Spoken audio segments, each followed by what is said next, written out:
there was a story in the New York Times that I find fascinating. Donald Trump, is casting suspicion on refugees, according to the New York Times. President Trump claims there are a lot of problems with Afghans without providing any evidence. I mean, does he have to provide the evidence on that? I mean, I think it's pretty darn clear that we're having some real problems, especially this weekend. We have 3 people arrested. We had 2 people shot in Washington, D.C. Then we had somebody in Dallas that was caught making bombs. Same thing, Afghani. And I thought there was a 3rd one as well. I mean, it's kind of, it's kind of out there. But nope. And then they said he jumped right on the Somali thing, disparaging the Somali community. And, well, okay. Well, when a reporter pointed out that according to officials, the suspect had worked with the CIA, therefore would have been vetted, Mr. Trump said he went nuts. He went nuts, blah, blah, blah. Jumping on the subject of the Somali refugees in Minnesota, he said the population was taking over that state, bringing gang violence. Asked what Somalis had to do with the Afghan suspect, Mr. Trump said nothing, but Somalians have caused a lot of trouble. They're ripping us off of a lot of money. This led him to criticize Representative Elon Omar, blah, blah, blah. And then then they go on and say, well, he just wants to deport everybody. No, that's not what he's saying. I mean, is it really that unreasonable to say we want to know who is here, and if you're causing a problem, you shouldn't be here? I mean, I don't know why that is so controversial today. I guess maybe because nobody knows how to do it, Well, he's going to become a tyrant. Well, you don't have to become a tyrant to do that. I mean, that's the biggest lie, that, to defeat a tyrant, you have to become the tyrant. That's what happens in every revolution, except for the American Revolution. And it's wrong, and it's always been wrong. But, only America really has, gotten that in the past. But if we fall into that trap again, if we fall into that lie now, then, an Islamist doesn't have to destroy our Constitution. We'll do it for them. We'll be done. So you want to defend the Republic? What do you say we do it the American way? I mean, it's really not that hard. We have to defend ourselves, right? But do it constitutionally. And if we don't do it constitutionally, then isn't everything really, really hollow? If we do it, George Bush, I abandon the free market to save the free market. There's no free market. And we're seeing that now. Look how free our market is. Thank you, George Bush. You can't violate it to save it. It doesn't work that way. There's some principles that you have to live by. And the first one is security begins with clarity. Clarity, not cruelty. The Constitution demands something from us. You have to distinguish between peaceful Muslims and political Islamists. We're a safe harbor for the persecuted, but we're not a staging ground for the persecutors. And that's what's happening. You persecuted have come in along with the persecutors. So the question is not how do we remove all these Muslims? That's bigotry. The question is how do we remove the Islamists? That's a political movement that rejects our Constitution, our laws, our civilization, everything else. You judge a person, this is going to be crazy in today's world, not by their identity, but the content of their character, meaning their actions. This is the foundation of every constitutional tool we possess. The next principle, we have the existing law. We don't need more laws to enforce it. Okay, we got them. We don't need new powers. We don't need new surveillance. We don't need to shred the Bill of Rights. Everything we need already written, black and white, on paper. Material support for terrorism, illegal affiliation with designated foreign extremist groups, illegal advocacy of political violence, not protected speech, immigration, visa fraud, felonies, foreign funding of domestic political movements, prohibited charity funds, money laundering, encrypted remittances. All of this stuff can be prosecuted. Calling for the overthrow of the Constitution, I don't know. Deportable if you're a non-citizen. We don't need any new laws. We just need to watch the actions and go, yep, you out. We need courage of the people, and this is not going to happen in Minnesota. You need courage from the politicians who are in charge. Use the laws you already have. The third principle is the First Amendment protects religion. Religion, not political tyranny masquerading as religion.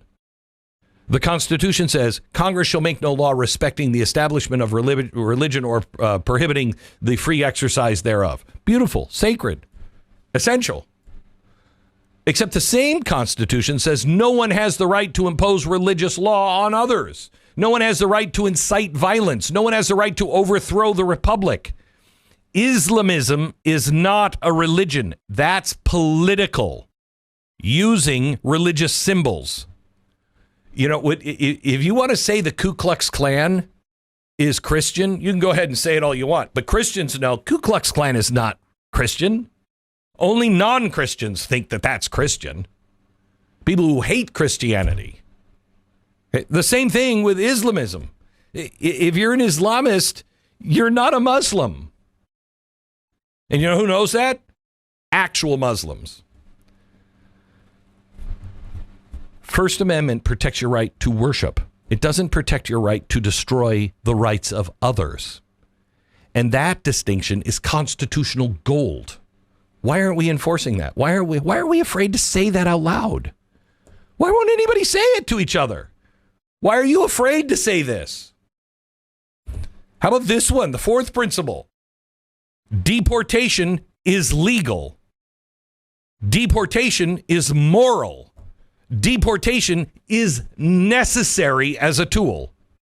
We are generous. Our record is very, very clear. There's never been a more generous country than the United States. But generosity is not suicide. If a non-citizen praises jihad, supports Hamas, Hezbollah, ISIS, Islamic Jihad, advocates for Sharia law, lies on their immigration forms, marries their brother, launders money to foreign terror groups, attends foreign-funded mosque tied to extremist networks, rejects the Constitution, or publicly calls for violence. I don't need a single new law. That person has forfeited the privilege of being a citizen and remaining here. It's not a punishment. It's not a punishment. That's self-defense. Why is it we won't stand up for our own way of life and our own children? Immigration is not a right. I know they're trying to make it that. There are no borders. Yes, there are borders. There are. Citizenship is not a right. Constitutional order is a right. And that right we have to defend.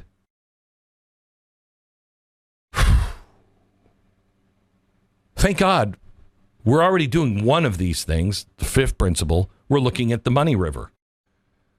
Damn the money rivers. No Islamist movement grows without Qatari funding, Turkish political machinery, Iranian Revolutionary Guard money, Muslim Brotherhood, NGO fronts, charity fraud, shadow remittances, crypto transfers. Cut the financing and you'll starve the beast. This is not profiling. This is called forensic accounting. And this is exactly how we brought down the mafia. MS-13, the ISIS network, cartel pipelines. That's how you do it. You follow the money and the Constitution, and everything seems to work out. But everybody is concentrating on force. He's going to use force. Why? The strongest weapon we have is not force.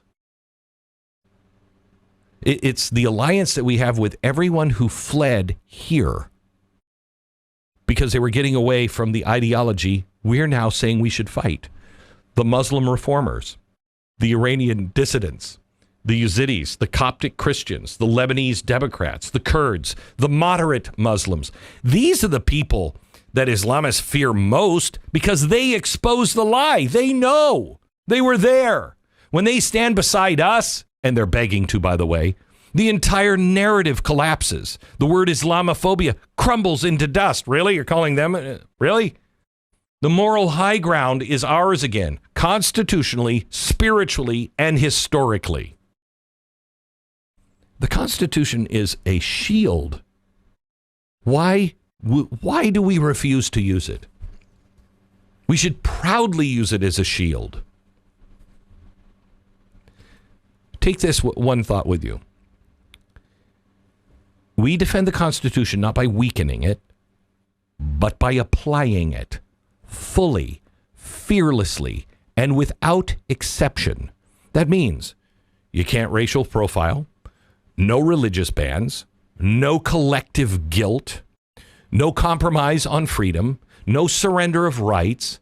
But it also means this: no tolerance for political movements that seek to destroy the Constitution. No sanctuary for foreign-funded Islamist networks or any other kind of foreign-funded network that cares to take down the Constitution or destroy America. No free pass for those who advocate tyranny. No apology for defending our civilization. This is the balance that our founders struck. That was it.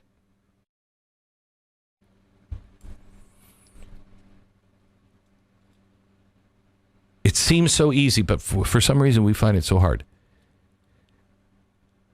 We either stay American, or we lose everything.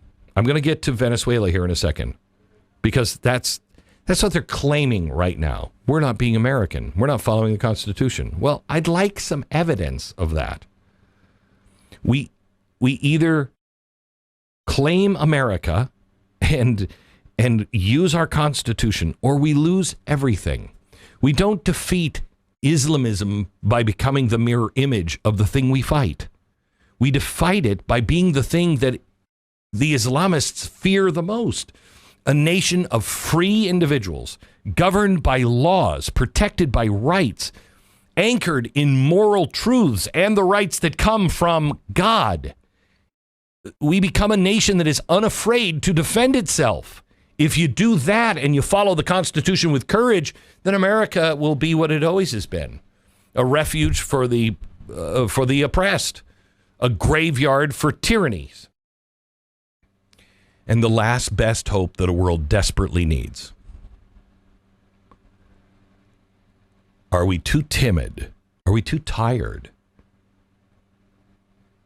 The hour is late, and I'm telling you, you're just seeing, if you paid attention at all to the news this weekend, things are speeding up. I told you a few months ago, we've changed seasons. It's coming, and it's coming fast. What are you hanging on to? A political party? A politician? Anger? Vengeance? What? I'll hang on to God, and I'll hang on to the Constitution. That's the greatest document ever written by the hand of man.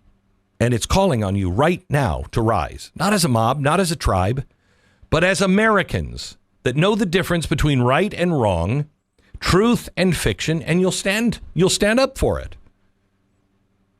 Not without any hatred. I dismiss you. You're an Islamophobe. Really? Am I? Good for you. It's cute, but it doesn't work.